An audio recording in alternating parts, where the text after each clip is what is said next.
everybody, it's Tim with Collect Jurassic, back with another bite-sized review, this time of the Amber Collection Dilophosaurus from Jurassic Park.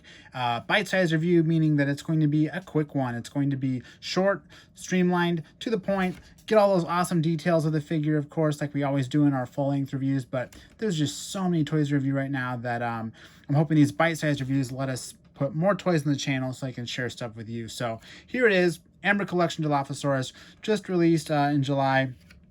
Part of Jurassic Park. You can see right here in the Amber Collection packaging, it says Jurassic Park right down here, but you can see the figure in the package posed in a way with the sign in the background, which I can't wait to get out. On the back here, we have a little bit of a biography about the Dilophosaurus, grossly underestimated by Dennis Nedry, and closely tracking and trailing Nedry. The Dilophosaurus makes a mark in more ways than one. A little bit of foreshadowing to the venom it spits. So yeah, here's the figure in the box. You know, getting these things out of the box is quite an ordeal. So I'm going to go ahead and put this aside and get the open figure out so we can talk about it for the rest of the review.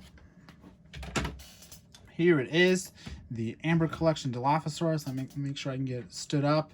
The sign and the other accessories too, which we'll talk about. So here it is, the Amber Collection Dilophosaurus. Like all Amber Collection figures, this thing is loaded with great paint detail and great articulation. You can see the frill there, the mouth, the head.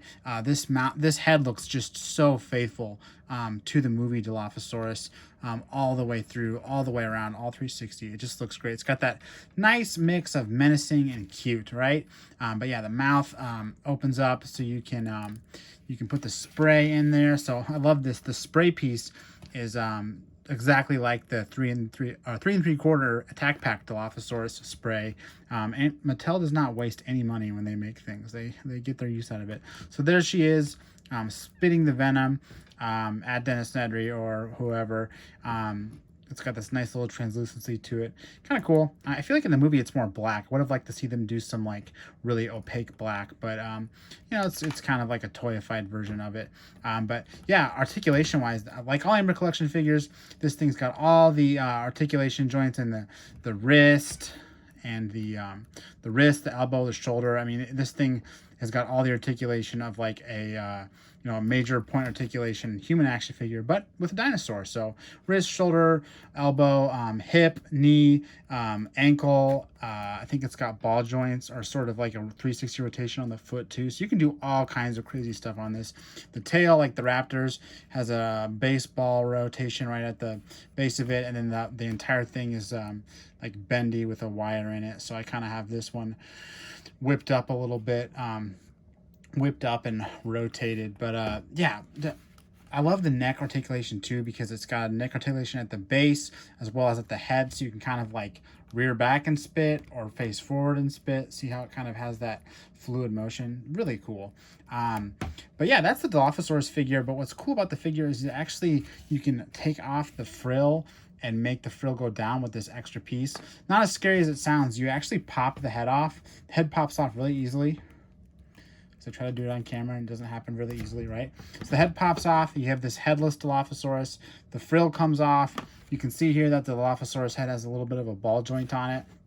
You literally slip this cover over this neck and pop the head back in.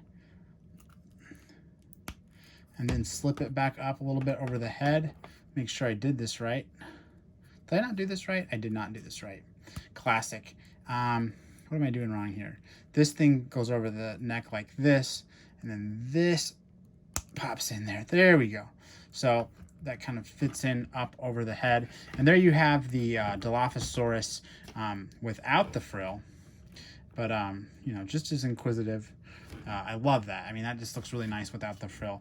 I almost want to get another one of these figures to open just so I can have one on display with the frill and without the frill. But yeah, paint-wise, we can take a look at the frill here. Look at all those colors, just like the movie. Just sort of that dangerous-looking caution paint scheme on the frill. And then when it's down, it looks way more, you know, unassuming. And then you have this paint through the body, this dark green with this light outline. It's pretty cool. I mean, I would have thought they would have maybe leaned into that a little bit more. If you look at the actual movie Dilophosaurus, I mean, that pattern is like, it isn't just little peaks. It like goes all in weird shapes down here into the body. They didn't really do that with this figure, which is interesting to me, being that it's Amber Collection. If I had to pick apart one thing, it's sort of that paint job leaves a little bit something to be lacking on the body. But the face gets it right. The frill gets it right. Just the body is a little bit lacking, but luckily for the Dilophosaurus, its face is sort of the main attraction with that frill.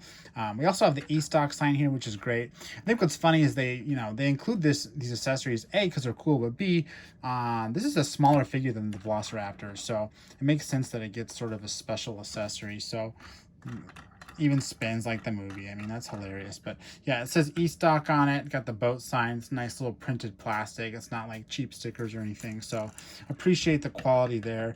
And it's rooted in a pile of mud. So kind of funny. It's gonna look great with Nedry, which we'll of course review here pretty soon. But yeah, that's Dilophosaurus, sort of 2-in-1 figure with that neck frill. I'm going to go ahead and pop his head off one more time just to show you how easy it is and how quickly you can kind of change this figure if you want to change it. There it is. But yeah, I mean, this is one we've been waiting for, right? The Dilophosaurus. It's just a great example of Amber Collection at work with all that awesome detail, especially in the head and the frills. So I think that about does it for this bite-sized review. Thanks for joining me. Definitely let me know in the comments what you think of this review. Let me know if you're tracking down this figure for yourself. But I think that about does it. So until next time, I'm Tim with Collect Jurassic, and thanks for watching.